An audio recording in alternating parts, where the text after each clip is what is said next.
Welcome to Creature Crunch, the show where we just bite into a monster, crunch him up, spit him out into some sort of functional stat block. My name is Matt. And I'm being assaulted by flies. Uh, I was being assaulted by flies. Do we want to retake that? sure. All right. So, Or do we want to have the opening just be attacked by flies? I mean, I can put that in. I can leave that in. It's up to you, man. It makes it genuine. Whatever. It doesn't matter to me none. Okay, there we go. I nailed my intro. Hey, I did fine considering the circumstances. So anyway, yeah, we are doing episode 4, which was my choice this week. Yep, and damn you for it. I chose one based off of nostalgia factor. Yeah, your own personal nostalgia. Yeah, my own personal nostalgia, which is a wild sentence to say in regards to this movie. Yeah, But yeah. but yeah, we watched 1993's Carnosaur. There's a lot to unpack here. I kind of want to just throw away the luggage, but let's Don't worry, I've got notes. I've got Yeah, you lots do. of notes. So, why don't you start taking us down So Carnosaur, watching it decades later, I think I can say very safely that my enjoyment of this movie was purely in nostalgia. Yeah. This is not what I would define as a good movie. No. I mean, it's at the same time, it's not. It's not definitely not the worst terrible. I've seen, but Right, by any stretch. right. It's not great. I honestly doubt if I ever revisit this one again. That's pretty safe to say. I think it's definitely worth a watch just to kind of get a taste of what Yeah. movies like this were back in the early 90s. Yeah. And honestly, like, one thing that I found was that, like, the acting was pretty solid for the most part. You've got a decent cast in this critter. You got Diane Ladd, Clint Howard bringing his Clint Howardiest. Like, yeah, you got a decent cast, so they'll work with what you give them. There's no one absolutely like stand out terrible in this one.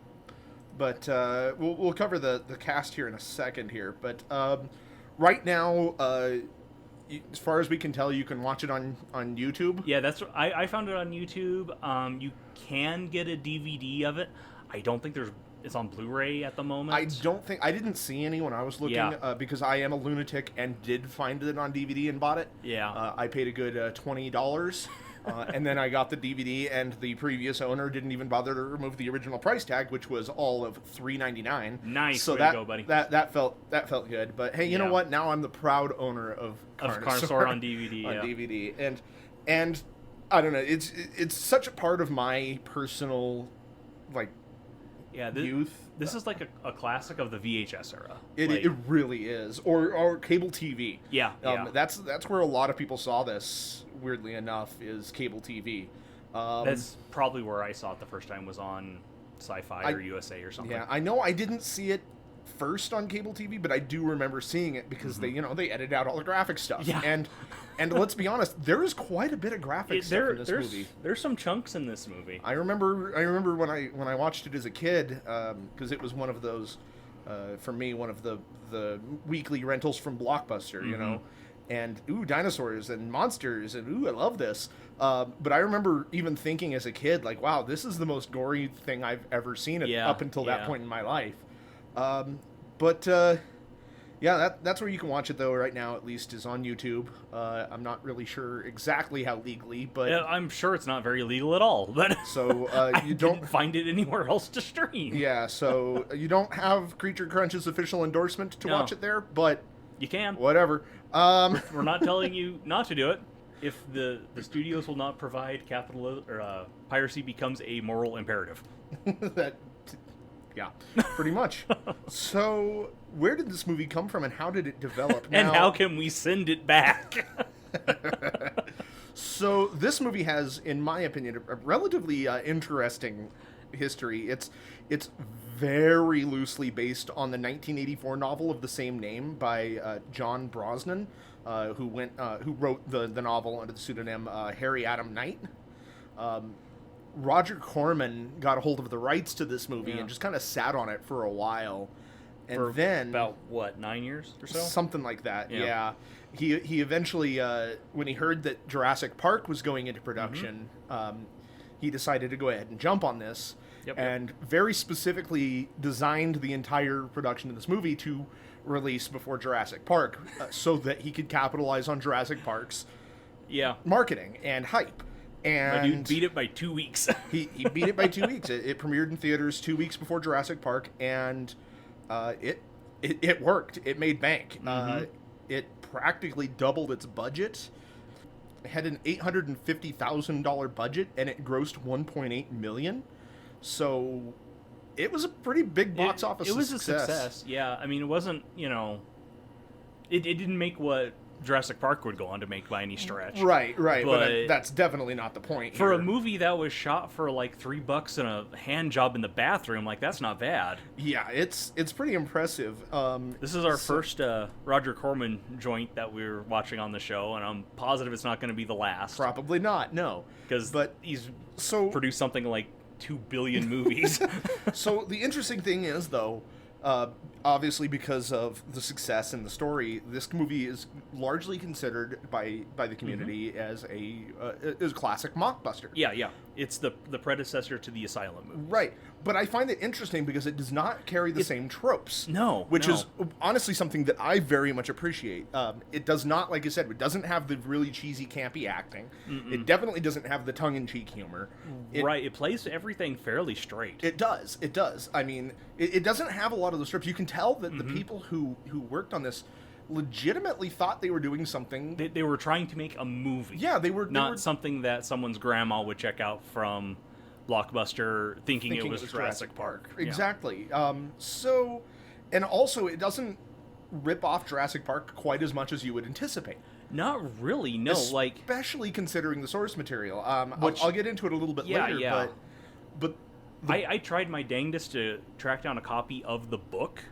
Like, we didn't have it at the library I work at, and I tried to get it through our interlibrary loan department, and they basically told me to fuck off. So it's just interesting because the book, from the research that I could do, I guess the book is a pretty rough read. The main character is pretty much a self-insert by the author. Yeah. It is even more misogynistic than the movie is, that's bad. Yeah, this isn't exactly the most progressive movie in the right. world. But it's interesting because the book has these dinosaur hybrids, these genetically modified dinosaurs, in a zoo, zoo-like setting, which I don't know, like, the movie does not do that. So it's very, very interesting, especially since the book predates the Jurassic Park novel by 6 years. Yeah. So, like, I mean, the idea of dinosaurs in a theme park isn't exactly, like, the most revolutionary idea ever. Like, but it's still, the fact that there's 2 novels within a short span of time that both got made into movies that released within the same year is just weird. But like I said, I just find it very fascinating that Corman apparently decided that he was going to try to capitalize on Jurassic Park, but not have the dinosaurs in cages. Like, that's wild. I have to wonder if the reason he did that would be because, like, if he did the dinosaur zoo or theme park or whatever, he would have to have more than one dinosaur on screen at a time. That is a dang good point. And I don't think they had the budget to do that. That is not something I had considered, and is very, very so he was just like, okay, what do we do now? Alien. We're doing Alien. Yeah. It's Alien now. So the movie was written and directed by Adam Simon. And then, as Chris mentioned, Diane Ladd is kind of the top billing. I had a note here. My very first note is that she apparently got higher billing than the movie title. Yeah. Because the movie starts and her name is the first thing you see, and then it presents the title of the movie, and then it goes on to the rest of the credits. And, like, I couldn't decide on the joke I wanted to make because it also, the way that that's presented, it very much looks like the title of the movie is also an actor in the movie. Carnosaur, starring in Diane Ladd. Yeah, but Diane Ladd plays Dr. Jane Tiptree. You may know Diane Ladd as being in 28 Days. She was also in National Lampoon's Christmas Vacation and Chinatown. Chinatown, and even more hilariously is, if you didn't know, she is the mother of Laura Dern, who was, of course, also in Jurassic Park. So they had dueling movies in the theater. That's It's wild. dueling dinosaur movies. It is wild. I think Laura Dern probably came out ahead in that one. Diane Ladd's doesn't like get treated very well in this. She doesn't get a whole lot. No, she doesn't. But to be fair, she is my favorite character in the movie. Oh well, yeah, because she is the only. She's loopy. She's freaking Fruit Loops in this. Yeah. But then you have all right, and then you might have to correct me. I'm gonna probably butcher his name, but Raphael Sparge. Yeah, I have no idea. Sabarge. Anyway, Raphael Sparge. He plays Doc Smith. And most people will know him as the voice of our everybody's favorite biotic boy, Caden Alenko, in the Mass Effect trilogy. And then he also played, of course, Carthanasi in the Knights of the Old Republic series. Why'd you say the same character twice? I don't know. Weird glitch in my notes, I guess. But yeah, he's in this, which when I found out that that's who that was, blew my mind. Yeah, he didn't sound the same. I mean, it's you know 20 years before the fact, but right. But it to me, honestly, it definitely makes me see Caden and Carth in a different light now. Yeah. But then we've got Jennifer Runyon as portrayed as Thrush in the movie, also known as Anne, kind of. But she's mostly just had supporting roles in various movies. Apparently, she played Cindy Brady in A Very Brady Christmas. That was probably her most notable one before.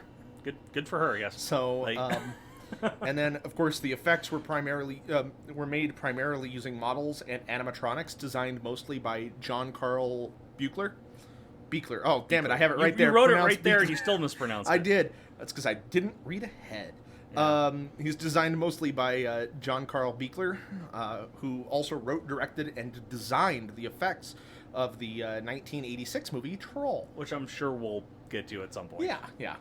I believe it's in my list. I'm almost positive it is.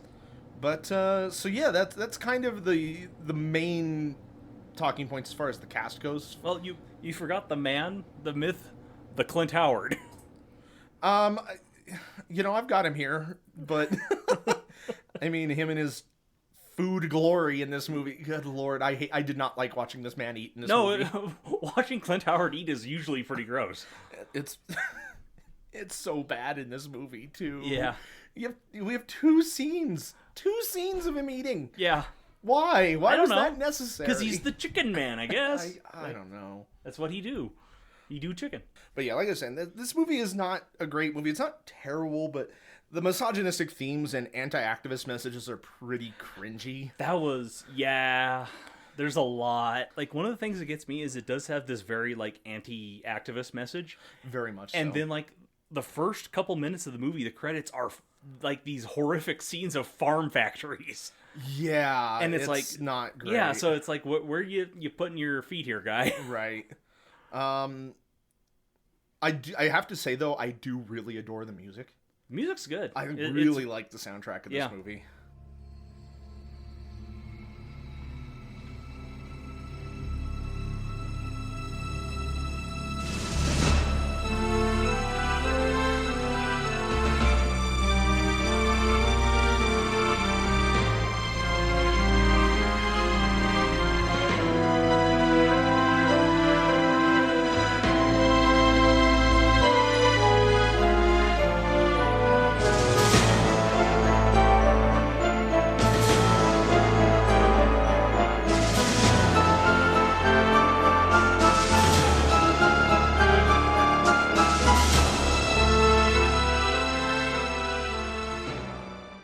It's very synthy.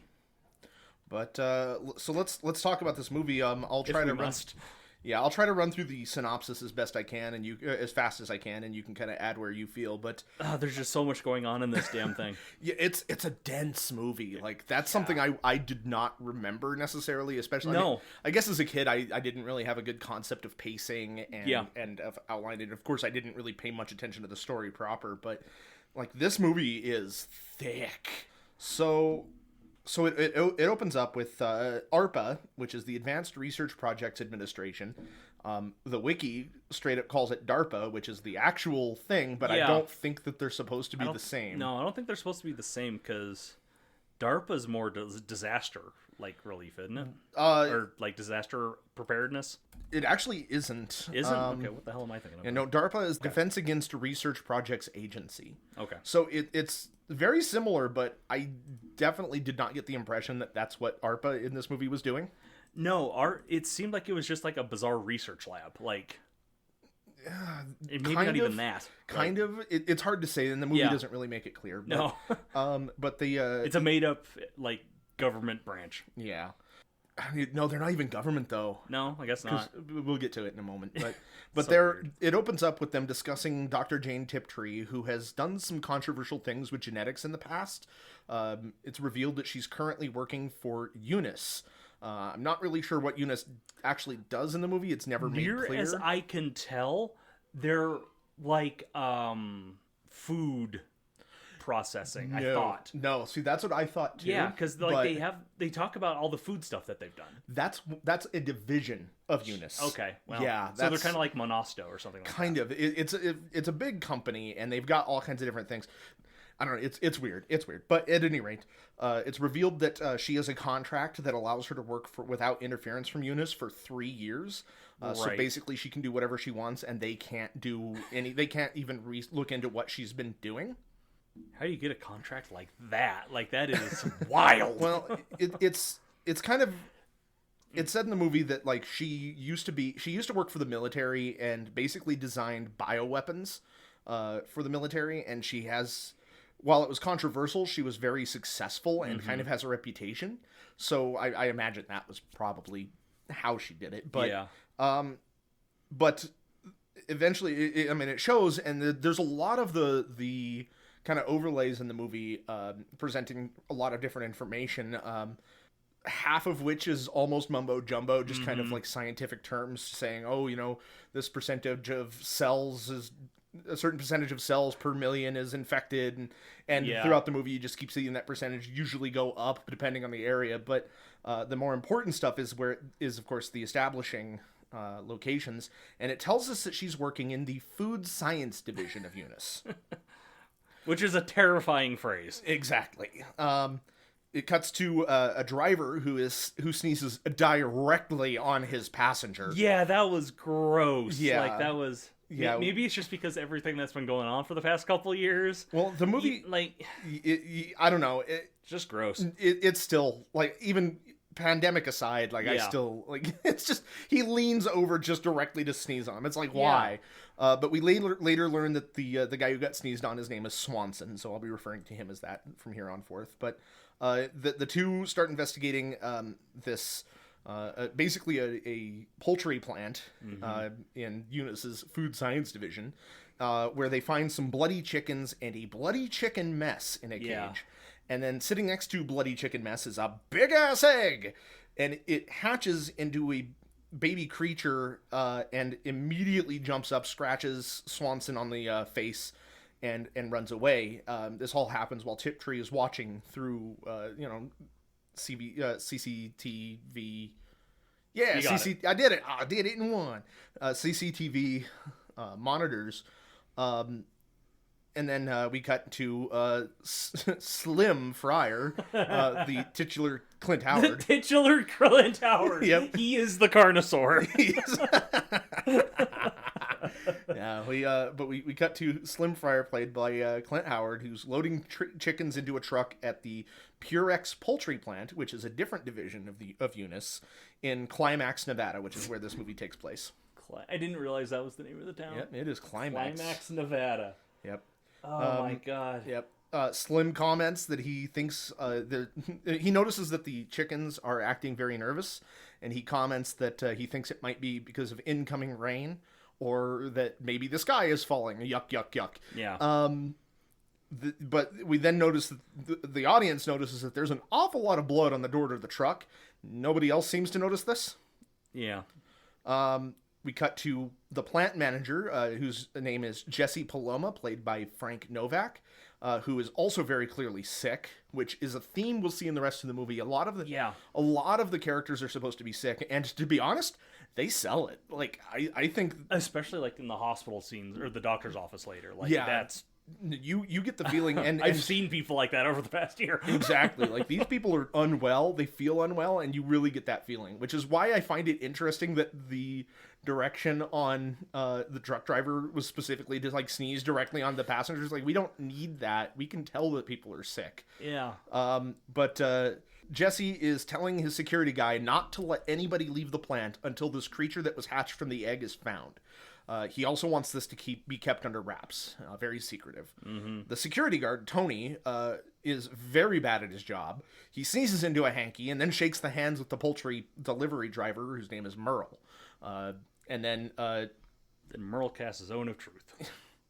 But yeah, it's like he sneezes into this hanky, shakes hands with Merle, and then Merle whines at him to let him out of the plant, and Tony immediately folds, just like, yeah, go ahead. I'm gonna be also, back. you left 2 hours earlier. Yeah, it's like, wow, Tony, you're bad at this job. If anybody was good at their job, we wouldn't have a movie. That's true.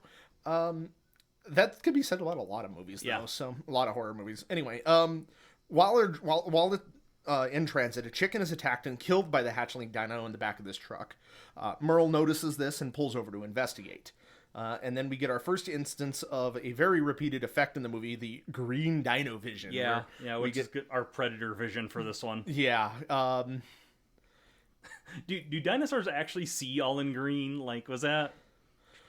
Clearly the makers of this movie knew. Yeah. And that's exactly, like, this is scientifically accurate, I have to believe. Either that or chickens, because these things are genetically mutated with chickens. Okay, now it makes sense. Yeah, chickens do see Chickens see in green, obviously. The hatchling attacks and kills Merle, eating his eyes right out of his noggin. That's a pretty graphic scene. Yeah, and, like, I know that you were dunking on the effects of this movie, but I gotta admit, the puppetry on the hatchling isn't too bad. No, like, the puppets don't look terrible. They don't always look like living things, but they always look like puppets. Like, they don't look like a mess. Right. And I definitely feel that as the dinosaur gets bigger, the worse it looks. Yeah, it doesn't look like a giant dinosaur. Sometimes it looks like a giant puppet. Yeah. So, pretty much. But yeah, we get this cut to Doc Smith finally, by Raphael Sbarge. Our protagonist finally enters the movie. Yeah. You say that like we're actually not too far in. Yeah, I know we're not that far in, but there's a lot of notes. A lot has happened, and that's the theme of this movie. But so we cut to Doc Smith, who's watching brain surgery while he's drunk. Yeah. I don't know why that is, but we learn that he is the night watch for a quarry in Eunice's mineral division. He hears some trespassers and chases them out of the quarry. He threatens that he, and I quote, "Hold it! I got a gun! I can't shoot for shit!" Okay. Like, go you, Doc. I think what he means is that, like, he's not going to pull warning shots because if he does, he's going to hit them regardless. Probably, like... I guess, I mean, I don't know, if a drunkard was wielding a gun and telling me he couldn't shoot it very well, I'd be pretty frightened, so... Yeah. But Doc starts a tractor and hears another trespasser cry out. He pulls this person out of the tractor and pulls off their ski mask to reveal that she's a lady. She has boobers. That changes everything. Doc apprehends her, calls Sheriff Fowler, played by Harrison Page, who is currently at the site of the eaten driver. He speculates that what killed Merle was a bobcat. The local doctor, Dr. Sterling Raven, played by Ed Williams. That's a hell of a name. Yeah. Sterling Raven, yep. Dr. Raven thinks that bobcats are extinct. And so... in that area. Well, not just, like, in general. I don't know. The way he presents it is like... Bobcat. Bobcat? Yeah, bobcat. Hasn't been a bobcat in these parts since I was a kid. I think they're extinct. Either you are grossly misusing the term extinct, or you really don't understand wildlife, or maybe this just takes place in a weird alternate reality that bobcats are only extinct. Difference. No, there's another difference. We'll get to that in a minute. But we later learn that this trespasser's name is Thrush. And after getting off the phone, Doc passes out in a drunken stupor, and she sneaks off. We cut to Dr. Raven, who is now conducting an autopsy on Merle, and He makes a phone call without taking his bloody gloves off, so that's great. It's one of those dial phones, and you could even see the blood smears on the phone. It's kind of hilarious. But he calls the fish and game department, who have gone fishing, so leave a message. And he tells whoever he's calling that he found a strange sample on the body and wants kind of a second opinion. So he's going to send some of this sample off to be analyzed. We cut to Tiptree, who's upset at Jessie for letting the creature escape. She's awfully catty about what it is, but she wants it found. Yeah. Sheriff Fowler and Doc head down to an activist's camp to find Thrush the next day. Thrush is clearly there. Doc sees her, but he denies that she's there because he's, I guess, taken a liking to her because, again, lady. Yeah. We see this movie, you also notice this movie's kind of all over the place. It cuts scenes pretty frequently because it's just trying to get so much across. But we see... It's easy to get lost if you look away for a moment. It really is. So we cut to Jessie's daughter, Janie, who is sneaking out for a joyride with her boyfriend and his friend, or her other friend, I guess. I don't know. While her father tells his men to find the creature.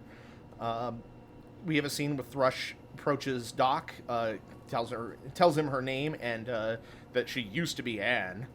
That's the last that's brought up. I don't understand. And she thanks him for not ratting her out, and she gives him a memento, this knotted necklace thing, which very briefly comes up later in the movie and was inconsequential, so I didn't really put too much stock into it. But she then tries to appeal to Doc's sensibilities, telling him about the area that's being torn apart by Eunice's mineral division.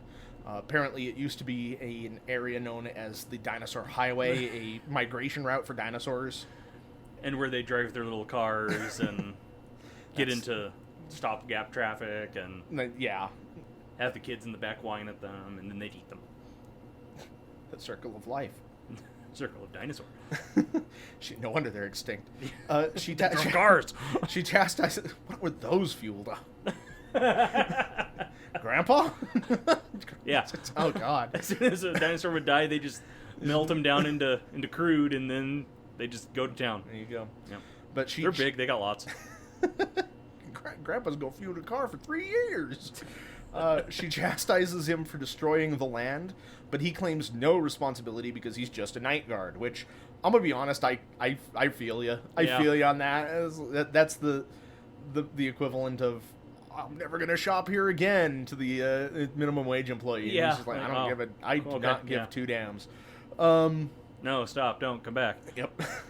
But Janie and friends are drinking and driving and tearing ass out in the middle of nowhere when they almost drive off of a cliff. Just, having fun, as kids do. Yep. The friend gets out to take a piss, and Janie and her boyfriend immediately start making out. Yeah, as soon as the friend's butt leaves the car. Yeah, they don't waste any time. No. But then we get our dino vision again as the creature attacks the friend while he's taking a leak. Then jumps into the Jeep and kills the other two in a very gory display. Mm-hmm. We see the friend trying to crawl away, calling for help. And then you get a scene where the dinosaur kind of roars into the sunset and makes this really creepy sound.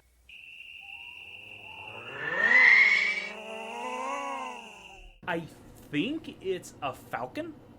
It's like a modified falcon screech. Oh, think so? I think so. That's what it kind of sounds like. Okay. Overlaid with something else. Yeah. But it sounded like a falcon screech to me. But it's one of those instances where I mentioned liking the music, but I also really like the sound design of this movie. I just really enjoy how this movie sounds. Mm-hmm.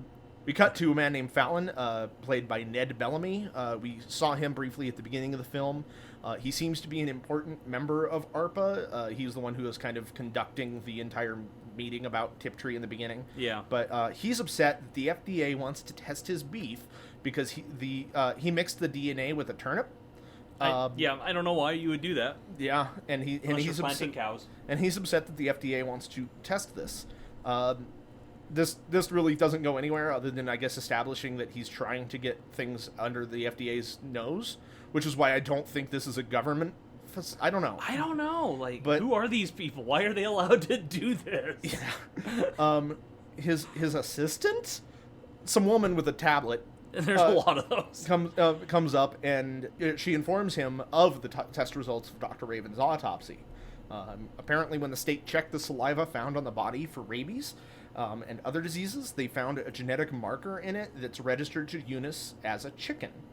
This man is a chicken. Well, they deduce that the animal that killed the man is either ate enough chickens to pick up the genetic marker, or was in fact a chicken. Yeah. One of these two answers is much more interesting than the other. And neither are accurate. Unfortunately. But we cut to the two drivers from the beginning, Swanson and Sneezy, looking for the creature. Didn't know his name was Sneezy.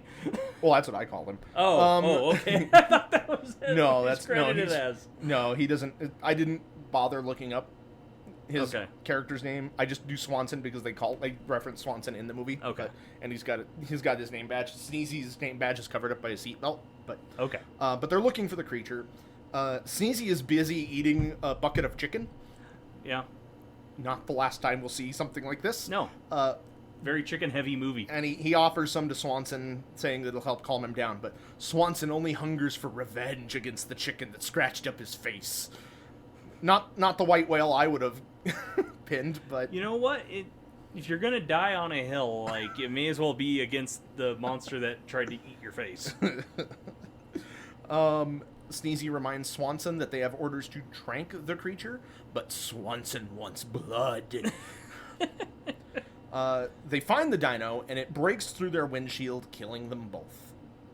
So he did not get his revenge. No. He ended up not being the main character, this random truck driver guy. No, Swanson was not the main character. Then we cut to a weird-ass scene with... we cut to Fallon laying on a table and kind of flirting with a senator who's eating a blueberry pie. Yeah. He's really trying to sell the senator on the blueberry pie. I don't know why he's laying on the table. It's really freaking weird. Yeah, this scene is bizarre. But he's bragging to the senator, who's just face full of blueberry pie, telling him how the blueberries have been preserved, and he lets the senator know that each little blueberry is coated with a thin layer of goat embryonic fluid. Get the senator some water. The senator reacts to this in the same way that most people would. Yeah. Fallon is approached by his assistant while the senator is heaving up the food, and his assistant kind of tells him that, there's no way that this creature could have eaten enough to pick up the genetic marker. So I guess it was a giant chicken then. Fallon doesn't want this chicken fiasco to get out, and that'll potentially harm his standing with the senator, because, forcing... Because what he just did is not bad enough, but... Yeah, what's standing with the senator at this point, man? Yeah, I guess fed him goat embryonic fluid. Yeah, he's trying to schmooze the senator and turning a blind eye from his weird food-related genetic nonsense. I don't understand this man. We then cut to a scene where Jesse is distraught over his daughter, his daughter's death, and Tiptree is talking to him via, monitors and speakers, and she kind of lures him into a room. He has a good cry about his daughter's death, and Tiptree is trying to console him, and she straight up lies to him, telling him that she's all right. She then lures him down a hallway, which has this big pipe. I always remembered it as a kid for being the pipe hallway. Yeah, well, that's what it is. It's the way to the dinosaur room. She leads him into this foggy room with lasers, and there's a T-Rex. Yeah, just a T-Rex. Do you have a T-Rex? It's there. We have a T-Rex. We have a T-Rex. Tiptree disables some of the lasers and activates some others, which traps Jesse in the room with the Rex. He tries to escape, but his hand is lasered off, and then he's devoured by the Rex. So it didn't matter that his hand was lasered off. Yep. We then cut to the activists handcuffing themselves to the quarry equipment. Doc is not too happy about this. How dare his girlfriend betray him? They've known each other for a day, and he's done one nice thing for her. Oh, he's put in enough friendship coins, he deserves sex at this point. Exactly, and here she is handcuffing herself to his equipment and making his job hard. So he decides to go to I Jay's hate diner. most of these people. Yeah, they're not great. So Doc decides to go to Jay's diner, I guess, where he meets up with Slim, and we watch as Slim has just the grossest frickin' meal. Mm-hmm. Slim wants some gravy, and the cough cooks. The cough cooks. Man, words hard, Chris. I know, man. You put like 1 million of them on this page. But yeah, Slim wants some gravy, and the cook coughs directly into the bowl. Again, It's gross. It's so gross. Did you miss something? No, I originally had more notes here, and then I just kind of deleted them because I was like, they're kind of pointless, and now I'm realizing that made this entire thing pointless. Yeah. There's the diner scene. Cook coughs into a bowl. Clint Howard is there. And Clint Howard makes a pregnant couple nearby very uncomfortable for no discernible reason. Other than he's Clint Howard, that's just what he does. But yeah, we find the dinosaur finds the activists, and one of the guys gives the dinosaur the best line in the movie. He gives the dinosaur the peace sign. It says, "Greetings, green brother," and then is promptly and then he's promptly eaten. Greetings, green brother. All of the activists are eaten except for Thrush, because she's a main character. Yeah, she is the main character. And we have a gruesome scene of them being devoured by the dinosaur. Yeah, once again, not bad effects. Not bad effects, and not bad acting. Like, it's very rare. Maybe not rare, but the woman who gets her foot eaten off is screaming, and oh man, it is very convincing. It's visceral, yeah. Visceral's a good word for it. Doc returns from the diner to find the carnage. He shoots at the dinosaur, who runs off into the night. Doc then comes across the Eunice drivers, who had been devoured by the dinosaur, and he overhears Tiptree on the radio trying to get in touch with him, and deduces that Eunice is responsible for the deaths, and learns that they're looking for this creature. He bags one of the bodies and brings it to Tiptree, gaining access to the lab by pretending that he sedated the dinosaur and brought it to her. As soon as he gets the chance, he holds her at gunpoint, and he implies that the sheriff is suspicious of him for killing all the activists. This is not seen in the movie, but whatever. Okay, I wasn't losing my mind. No, it's honestly, and I think this is happening in the same night, so maybe either there's a cut scene, or just Doc just assumes that he's going to get blamed for all of the activists getting murdered on his property. Because, he must have been a hungry boy. Tiptree then tells Doc that she designed this fever that everybody has been getting, and that he is also infected. We cut to a scene where the sheriff is explaining to his wife that Thrush has a fever and that the clinic is completely full, and it's kind of revealed that his wife and daughter also have it. So, they are really, really trying to drive home the fact that there's a sickness going around. Yeah. This is our, third subplot of the movie. Well, the thing is, it's kind of the main plot. It is, but it's... Well, we'll get to it. Right. But he takes over cooking breakfast, and he starts cracking eggs.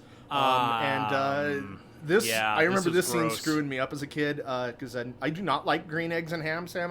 The problem is they're not green, they're black. Well, they're green and black. It's a really gross scene. He cracks open some eggs. They're all greeny and black inside. And one of them even has a tiny embryo. It's got a dino embryo in one of them. This Diny. This scene screwed me up as a kid. I don't think I ever swore off eggs, but damn, if every now and then, even to this day, when I'm cracking eggs, this scene crops up into my mind sometimes. What if there was a little dinosaur in here? Ugh. It's icky. And it was still alive. And then we cut to a scene of Slim eating a bucket of chicken in the chicken coop. Yep. Classy. The dino attacks from above and just kind of takes his head off. And that's the end of Clint Howard. Yep. And we also learned that apparently the dinosaur is very good at climbing. Sheriff Fowler brings the embryo dino to Dr. Raven and comments that it's growing fast, 3-fold since this morning. I don't think that's quite right.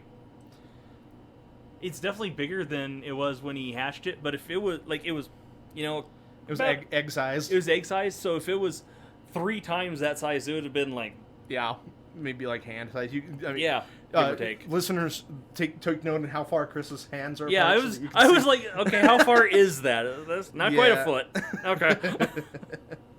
I knew what I was doing.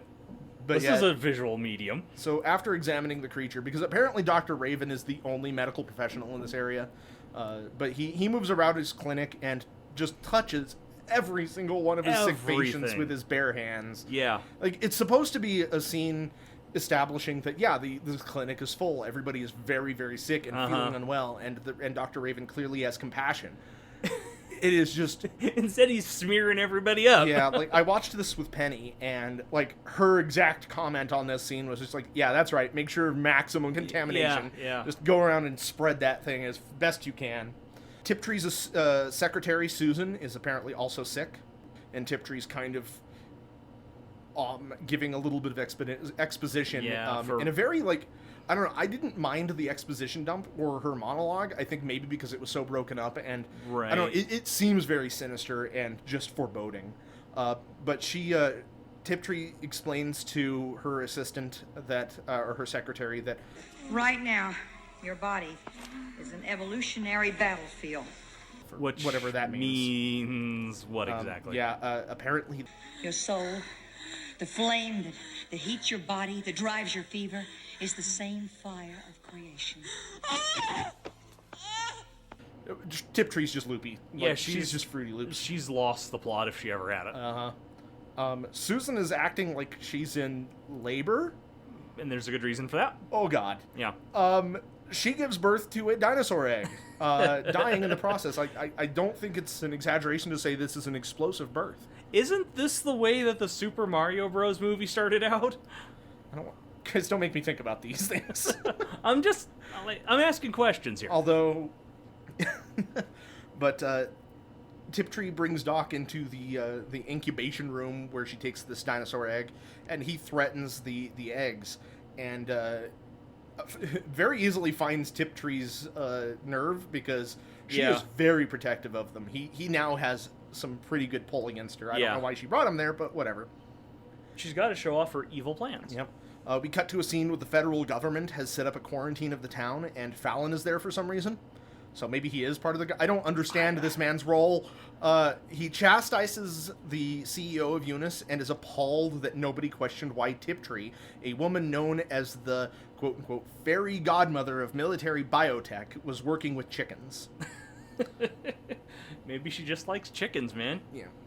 A man with a sick wife in the backseat pulls up to the Code Blue HQ. What's Is up? this the same couple that was in the diner? I thought so back when I was a kid, and like in my memory, it is not. It's not. Okay. It is not, because I thought the woman in the backseat was like he was trying to get her to the hospital because she was in labor. Right. She is not. Okay. He just she's having this fever that everybody has, and he's just trying to get her to the hospital. Okay. I don't know why they're not the same people, but Yeah. that especially would since be- in the diner they clearly established it. It makes that scene irrelevant. Yeah. Although, I did forget to mention in that scene, though, that's when they're having a discussion about the Bobcats and how, like, yeah, I believe it was Clint Howard's character. Yeah, it was. Clint Howard's character suggests that Bobcats suck out the eyes, and that's why it was a Bobcat that killed the driver in the beginning of the movie. Oh.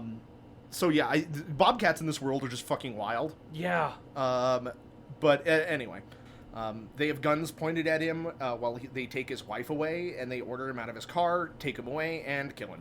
Yep. The man's wife is brought into the tent where she spits up green goop, and she births a dino egg. Tiptree reveals that she created a highly contagious virus that makes women hyper-pregnant with dinosaur eggs. Sure. Her aim is apparently to wipe out humanity and give the Earth back to the dinosaurs. That's really fabulous. Like a great theme park. So, Little on the nose there. we got a nice little jab there. Yeah. I mean, again, part of it is like knowing the history of the movie, and if you completely ignore Jurassic Park, you'd almost think that this was a reference to the novel. Right. It is not. No. It is absolutely not. But it's like, well, whatever. Like at one point she says that like after her dinosaurs replace humanity as the dominant species, they'll begin to evolve culture and create art someday and stuff like that, and that's just... I want to see that. I know. I want to live in the future that Tiptree dreams in. Is this some, like, Dinotopia shit right here, where it's, like, the dinosaurs are painting and... Although, again, my wife made a comment while watching this scene. She's like, wait, her plan is to unleash an entirely carnivorous dinosaur species into the Earth, and that's going to somehow repopulate the Earth of dinosaurs? Yeah. Like, there's a few steps missing here. Yeah. You gotta have some prey species. Yep. And we're not gonna live that long. No, because, well, we're rapidly dying from super dino birth.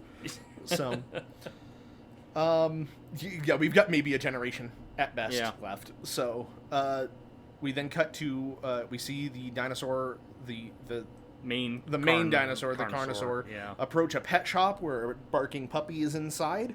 That puppy is toast. Yep, that puppy is later seen, well, not seen, but is dead. That puppy is dead. We find Sheriff Fowler reading Goodnight Moon to a sleeping daughter, which I thought was an interesting... Yeah. We'll get to that when we eventually cover Life, but... I guess Goodnight Moon is supposed to be a really creepy book, I guess. I don't know. It's a popular kids book, but, like, I can't imagine that the estate of the author has, like, signed off on it being and all this stuff. Maybe Life, because that was a bigger studio movie, but Carnosaur, right? She would have been alive at that point, and I don't think she would sign off on it. I don't know. It's weird. But he's reading to his daughter, and he hears the dino cry out, I guess. It's unclear, but he decides to head out to investigate, where he eventually comes across the pet shop where the dinosaur broke into, and it, of course, ate the puppy. The dinosaur is across the street, and it attacks. Mm-hmm. The sheriff shoots it in the neck, and it dies in a very dramatic way. Yeah. It's giving a soliloquy as it hits the dirt. Yeah. Like, this nomination... Where's this Oscars nomination for an Oscar, dang it? Where's this Oscars nomination for an Oscar? Oh, my God. Chris, words are difficult when you're tired. But you put 1,000,000 of them there. No, where's this dinosaur's nomination for an Oscar? That's what I want to know. But the sheriff walks above the dying beast. I wouldn't have personally straddled it, but you know.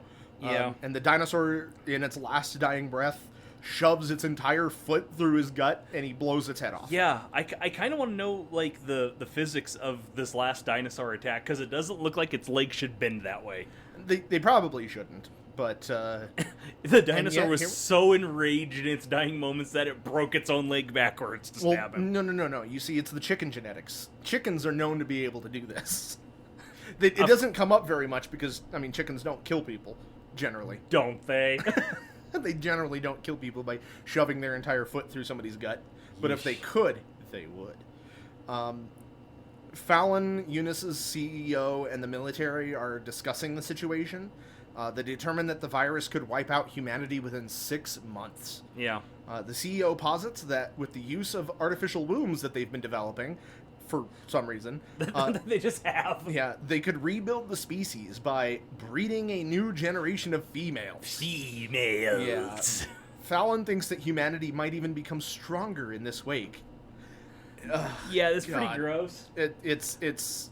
Like, he says that all of every female on the planet is going to die via dinosaur impregnation, and then all the men are either going to get killed by Carnosaurs or, I guess, die of sadness, leaving non-binary people the sole survivors of the planet. Doc wants the serum so that an antivirus can be generated. Mm-hmm. Tiptree keeps telling him that it's too late, so he shoots an egg, which immediately changes her tune and she gives up the goods. Wait, shit, you are willing to shoot these eggs. Oh, God, I fucked up. I fucked up so bad. Doc heads down the hallway and into the Laser Rex pen. Oops, there's a Rex there. If he had only watched that scene from earlier, he would have recognized that piped hallway. Doc shoots out the lasers to escape. Tiptree releases the T-Rex, and we realize that at this point that she's also sick and begins to prepare to give birth. Yay! Tiptree rips open her own stomach, and a baby dino pops out to greet its mama.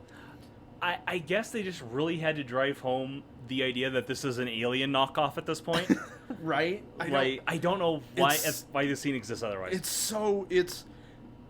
It's so weird, and I mean, I guess it's supposed to also show that Tiptree is so beyond insane, but it's just she's totally beyond redemption at this point. It is such an unpleasant scene. Yeah, it's. Ugh. But Doc returns to his trailer and finds Thrush asleep again. He sets down the serum and kisses her awake. She's very clearly sick. Thrush dreamt that all the planets were eggs and were hatching. Yep. Which is unpleasant as well, I suppose. Doc radios... Oh, yeah, because those dinosaurs are going to be much bigger. Yep. Yeah, and I believe at this point, Doc administers the serum into Thrush, which is not how antidotes work. Yeah. You don't just... load them up with good serum juice. And in all of the resources that I could find outlining the plot of the movie, people call this the antidote, as if the antidote was already manufactured. But earlier in the movie, he very, very clearly states that it's the raw serum, or it's the raw serum, and they'll have to make the antidote. Yeah. So he apparently forgot in between. So he's super poisoned Thrush at this point. Yeah. So, but while this is happening, he radios for help, and he overhears a correspondence between two guys. I don't know who they are or what they are. They have code names.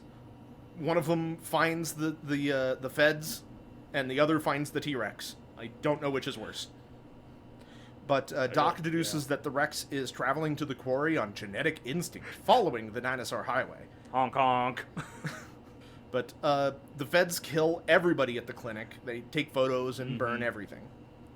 The Rex arrives at the quarry. Doc puts Thrush in a bobcat, one of the little skid steers that they have, and they have a kiss. So not one of the bobcats that eats eyeballs and is maybe extinct. No, it's a different bobcat. There's a lot of bobcats in this movie. This is a very bobcat-centric movie. Maybe the bobcats evolved into machines. I don't know, man. I don't understand. I have to think they would have mentioned. But yeah, and he gets into he puts her into a bobcat, and they have this kiss, and then he climbs into another, and it's time to fight a dinosaur. I don't know why these bobcats have sharp grabbing appendages on them. You'd have to ask my brother. Well, because my dad. Okay, so these are what I've known as skid steers all my life, and in my dad's line of work, he had one of these, and I've driven it and used it, and I've seen him moving dirt and such with it. They don't have grabby claws. I don't understand, but whatever. These are specialized tools, I guess. And they're very sharp, apparently, as we find out, for stabbing the dirt. The fight begins. The Rex eventually overturns Doc's bobcat and goes in for the kill. Thrush comes to the rescue, stabbing it in the leg with the jaws of this bobcat's bucket. She knocks herself unconscious, and Doc climbs in to take over. He stabs the Rex in the stomach and tears out its innards. And then he expresses his distaste for nature as he pushes the Rex over. As far as one-liners go, this was not a great one. I hate wildlife. And then he just shoves it over. It's weird. He takes her back to his trailer and calls for help. The feds show up and shoot the shit out of him. Yeah. Snap a photo. This is like the ending of a John Woo movie. Yeah, and then they burn the bitch down, and then the credits scroll. Which, interestingly enough, they didn't scroll from the bottom up. They scrolled from top down. That's weird. I thought that was a weird choice. I don't know why. I don't know why that's the norm for us, but yeah, that's what I noticed. So. Yeah, and that just kind of comes to a screeching halt. Yeah, and that's how the movie ends. Pretty downer. Yeah. But yeah, did you have anything to add? Anything else you'd like to? I don't know. I think you covered every absolute thing that could have possibly happened in this movie. I did. I have a passion for this movie for reasons that are beyond my control these days. But some facts about this movie that I figured out that I learned. All resources that I could find that refer to the dinosaur as a deinonychus, which, I mean, it makes sense, but it's never stated in the movie. It's never, explicitly brought up in the movie. there were eventually 2 sequels and then 2 spin-offs to this movie. So you got Carnosaur 2 and 3, and then you have spin-offs of Raptor and the Eden formula. And apparently Raptor is just mostly stock footage of the first 3 films. Oh, really? Yeah. Okay. Yeah. It's pretty much just cut paste. That sucks. But yeah, that's the movie. And I think I've pretty much covered all of the information there in a very unorganized and roundabout way. But I don't know. That kind of fits with the movie. The movie's kind of a mess. So it really is. Like I said, the biggest thing about the movie, and to be fair, I don't discredit it too much for it. Like, it doesn't bother me as much as some other movies do, where it never focuses on one thing for too long. It cuts back and forth quite a bit, which to me always kind of established that all of this was happening at once, and it was almost more of like maybe not a documentary, but like less telling a tale and more recounting events that happened.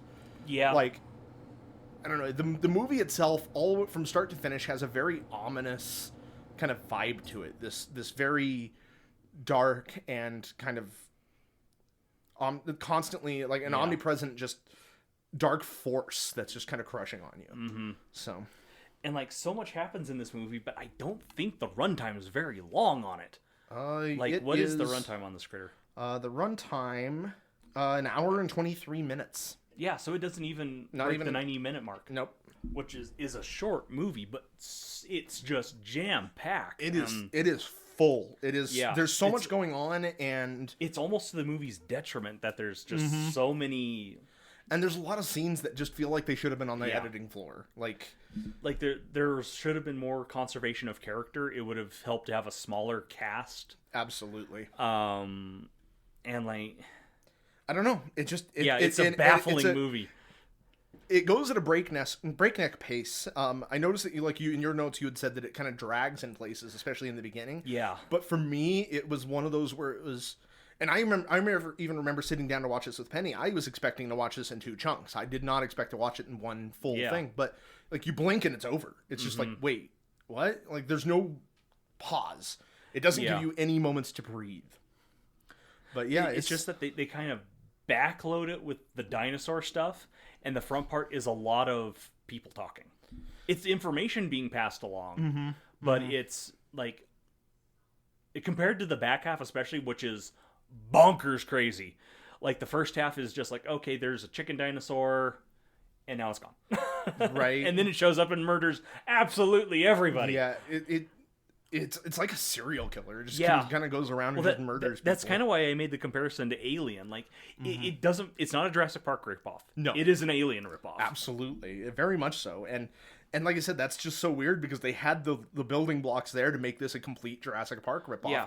And they were going to capitalize on Jurassic Park. I have to imagine mind-blowing. But for budgetary reasons. It's a lot cheaper to get a bunch of chickens than it is dinosaur puppets. No, you're probably directly on the mark there. But it's just, I don't know. It's a baffling movie. It's a fascinating movie. Yeah, like, it's everything. Every time I uncover something new about this movie, I'm just it's a little puzzle box. Yeah, it's just fascinating. So on the crunch of this monster, I was kind of wondering how you were going to do this and not have it just be one of the basic D&D dinosaurs. Yeah, it was tricky because, I mean, obviously, one of the things the best way that we've found to create monsters is to kind of take another stat block and kind of use that as a baseline. Right. And with this one, the obvious choice was the deinonychus stat block. Yeah. And reading through it, I was just like, well, my job's done. But I can't do that. So I had to get a little creative with this one. So a lot of this was lifted whole cloth from the deinonychus in the book. But I did add a few things in there to make it a little bit different. All right, so I call this little sucker the Biosaur. Good name. I thought it was fitting. He's a medium beast, unaligned, AC of 13, HP of 26, which is an average HP of 26, which is 48 plus 8. He's got a 40-foot speed, which is, like I said, exactly the deinonychus from the book. Though I did give him a 10-foot climb speed. Because in the movie, we see him attack from above. He takes off, what's his face's head? I can't. Ron Howard. Ron Howard? Clint Howard. I was like, oh my god. Ron Howard's brother, Clint Howard. Yeah, but we see him take his head off. So it's got a climb speed. Sure, why not? Yeah. It's got pretty standard stats. I think I increased its strength a bit. Okay. Because again, we do see it shove its foot through a man's body, which I don't think dinosaurs can do. I don't know. That's a good point. I would like to know how the fuck they don't. Listen, no dinosaur I've ever met can do that. Can manage that feat of strength. I'm shaking my head sadly right but now. But I did give it a little bit of more strength. It's got a bonus to stealth, which again the deinonychus did not have in the original stat block. Okay. But this creature is a little bit more stealthy, so I decided to do that. Dark vision of 60 feet, passive perception of 13. It's got a challenge rating of 1. Okay. And a proficiency bonus +2, which again, same thing as the deinonychus in the book. I also gave it the deinonychus's ability to pounce, where if the Biosaur moves at least 20 feet in a straight line towards a creature, hits it with a claw attack on the same turn, then that creature must succeed on a DC 12 strength saving throw or be knocked prone. If the target is prone, the dinosaur can make one bite attack against it as a bonus action. Eat them eyeballs right out. Where I got a little creative, however, is its final retaliation ability. Okay. When the first creature gets within 5 feet of the Biosaur after the Biosaur has dropped to 0 HP, the Biosaur gets to make a claw attack with advantage against the creature before it dies. This attack is considered a critical hit as long as it hits. Okay. To kind of just give it that little spark. And I mean, that's the long and short of it. That's like the only major difference that I've made. It still has its bite and claw attacks. Yeah. +5 to hit on each, average damage of 7 on each, piercing or slashing, whatever. But that was it. There's not a whole lot you can do with the thing. It was hard to do this one because it's not a very unique creature. It's not a flashy creature like the past few we've done. No. Or some others that we will be doing. But it's something that very much does exist in D&D already as a dinosaur. Exactly. And one of the things that I really wanted to do, because we've kind of had a little bit of a focus on it in the past, is to utilize the things that we see in the movie. Right. And as far as this thing goes, the only thing we really see unique is that claw through the guy's chest. Yeah. Or through his stomach. In terms of crunch anyway, like if you were talking about like how you'd use it in a campaign, it would be different than your normal dinosaur because they hatch from chickens and they grow really fast. Right. Which, now that you mentioned, like, there's a lot of lore that goes into a lot of these creatures that we've not really touched up on as far as the crunch just goes. dealing with the crunch.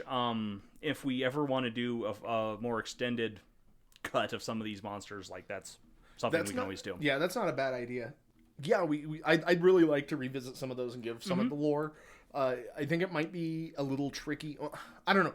The reason that I hadn't delved into that previously was just because I would rather these things be more of a template for for DMs to use. Because again, like, even though that we're, like I said, we're treading a fine line here because we don't want these to feel super gimmicky, but yet we're still pulling direct things that we see from the movie. So I don't know. I'm still torn on that front. I still don't think we have quite the good focus that we probably should. Like, maybe we should just lean in whole hog to the gimmick factor. But I don't know. But like, that's kind of why I wanted to avoid some of the lore, because then it's just basically recapping some of these movies. Or, I don't know. Maybe we can create our own lore. That's really, I think, more of a your department thing, creative writer. But maybe. I don't know. It's weird. But I agree with you, though. I think that the implementation of this monster is probably going to be more interesting than the stat block itself. Yeah. It's another one of those things where this is another creature, and I'm beginning to discover that this is probably going to be a reoccurring theme, but this is our third creature that grows during the movie. I mean, Alien maybe not quite as much as the previous one, Blob, and this, but like, there really isn't a whole lot in D&D 5th edition's rules that allow for a creature like that to just steadily grow and get more dangerous without straight up doing the transformations that they introduced in later supplements, which I do think is a good idea, but it's I don't... something you can play with, but like, it's a little too much for what we want to do, I think. Well, for me, it's too much for a challenge rating 1 or a 2 Right, creature. right, Like right. that's for bosses. That's Yeah. for the big heavy hitters. And even at the Carnosaur's largest in this movie, it's not particularly like impressively dangerous. No. Like the sheriff shoots it once and it's gone. It's toast, It's yeah. toast. He shoots it a second time and it blows its entire goddamn face off. Yeah. So as long as a character is prepared to fight this thing, they're gonna win. Which is why it doesn't have a high stat block. I mean, and everybody it kills in the movie is caught unaware. Okay. So, like implementing the transforming like different stat blocks for this monster just doesn't seem necessary or feasible. I would love to have like a stat block for the hatchling and a stat block Right. for the adults, but I just don't see them being all that different and therefore not Yeah. really important enough. So maybe crafty DMs far better than I am, I'm sure, can do something with that and modify the stats on the fly to kind of do that. But I agree with you. I think the intrigue in this monster is more the implementation than the crunch itself. Yeah. Yeah. So, did you have any notes or any thoughts on the stat block at all? Nope. Like- Honestly, this one is about as good as you're going to be able to get it. Like, Yeah. it's pretty basic, but that's all it needs to be. Yeah, it's pretty cut and dry. So yeah, that's kind of it for the movie. All said and done, Chris, do we recommend this movie? I don't myself. Like, I know you do for more nostalgia reasons, and like, Well- the creature effects aren't bad. They're worth looking at.